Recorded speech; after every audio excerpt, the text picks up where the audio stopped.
Reddit Ask Me Anything. I'm Apollo Astronaut Charlie Duke, Capcom for Apollo 11. Ask me anything about being the spacecraft communicator for this historic moon landing today at 10:30 am. EDT. Hi, I'm Charlie Duke, a veteran NASA astronaut. Ask me anything. I've served on 5 different Apollo missions. I'm also the youngest person to walk on the moon. As we approach the 50th anniversary of the moon landing, I'm reminded of my time as Capcom for Apollo 11, as well as an astronaut support crew member for Apollo 10, backup lunar module pilot for Apollo 13 and 17, as well as the lunar module pilot for Apollo mission 16 when I had the chance to walk on the moon.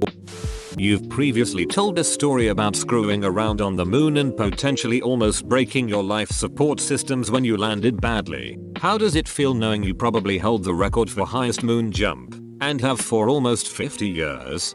Nothing else could look so comical and be as terrifying.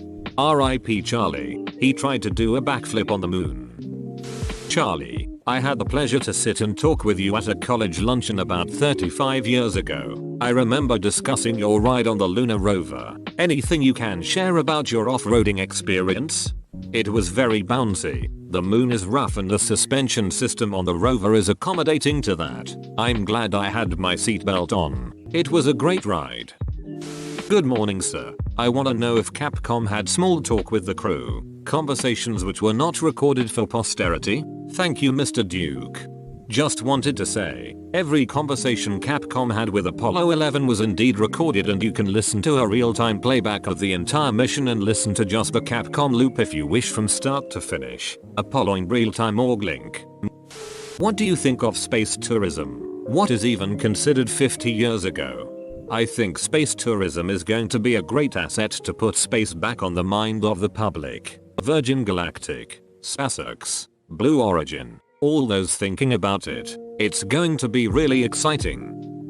Where is the second most remarkable place you've ever walked? The second most remarkable place I've ever walked is up on the slope of Mount Kilauea.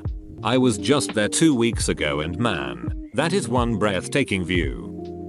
What was one of the more exciting or interesting experiments that you conducted on the moon? We had a penetrometer to test the bearing strength of the moon.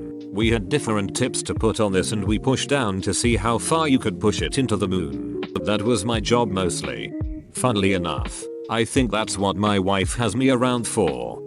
Damn, I wish my wife would let me push my penetrometer into her moon. What was your path of education that led you to where you are now? I was at the Naval Academy. Back then you could go in the Air Force. I joined the Air Force and became a fighter pilot. Served in Germany for 3 years. Then I got a degree in naval engineering. Master's degree from MIT in astronautics and aeronautics. Apollo, my thesis was on guidance and navigation systems. I met some astronauts who inspired me to go to test pilot school. Then NASA has another selection in 1965 and was selected in April 1966. My background is in engineering. Wouldn't think it's that easy to get there. Just kidding.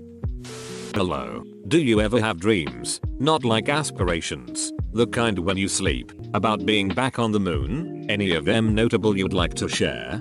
Not since I've gotten back. I'm not really a dreamer, so I don't recall any dreams I had when I came back. I had a strange dream before I went though.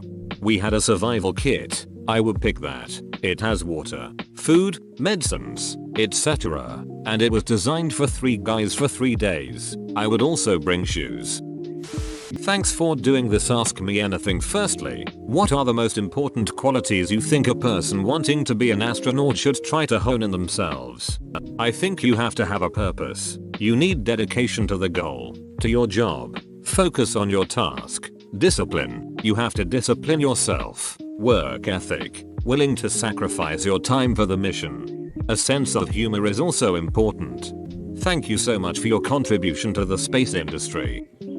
Good morning. What is the best piece of advice you could give to anyone? I think to choose a career path that you think will be satisfying to you. Keep your antennas up and be alert to nudges that may come your way that tell you where to walk in life. Be alert to opportunities.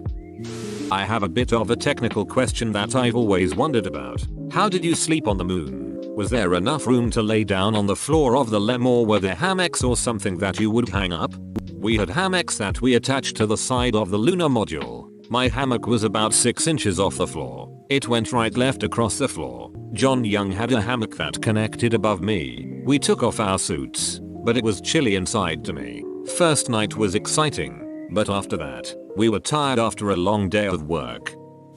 What was the most fun thing you did on the moon? Riding the lunar module was the most exciting part. I was the navigator, and we set the moon speed record. It was a sporty ride. Hello Mr. Duke. What is one thing you learned about yourself while carrying out the mission? One thing I learned is that I needed to stay focused on my training when I was performing. You couldn't let your mind wander. I'm listening to the podcast as I read this. I've been through so much material.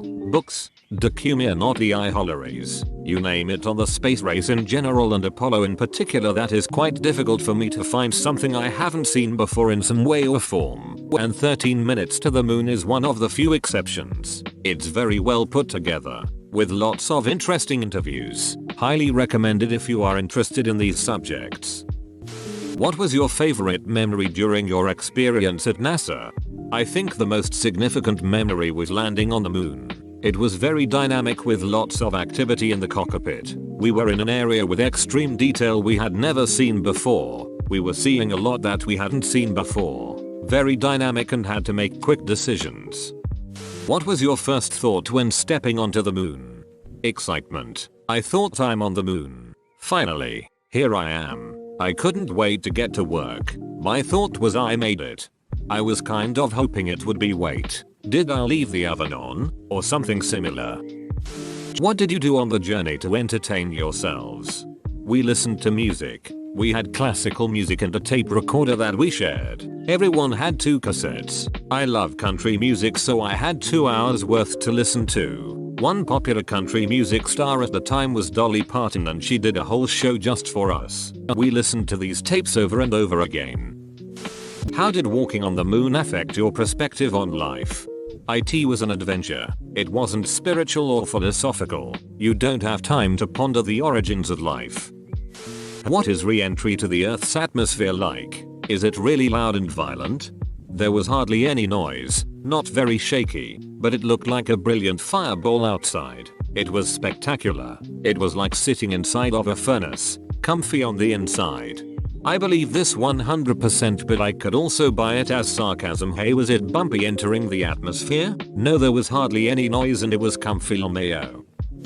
What is the view like from on the moon? On a documentary I watched last night, the astronauts described the view as pitch black. Could you not see stars the Earth whilst on the moon? Thank you.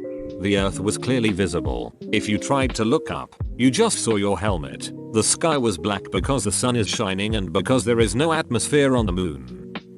What exactly did being spacecraft communicator in not the entail as far as responsibilities and tasks? You are the link between the crew and the flight control team. No one else can talk to the team except the capcom. Very responsible job. You need to listen with one ear from the flight control team and able to share with the team in a way the team would understand. It is a very important job. What was the scariest part of the missions? The scariest part was when we were going to do the high jump on the moon, in honor of the Olympics happening on Earth. When I jumped up, I fell over on my back, and the backpack obviously wasn't designed for that. I landed on my back, and my heart was pounding. How high did you jump, approximately? Given the chance, would you go back and visit the moon again? Why or why not? I would. After we got back, we volunteered at the backup crew for Apollo 17, just in case they got sick. How do you respond to folks who deny the reality of the mission? You deal with them the same way you deal with people who believe the Earth is flat. You roll your eyes and ignore them. Hey Charlie, if a Mars trip had come up during the 70s, either flyby or landing, would you have gone on it? Yes, I would have.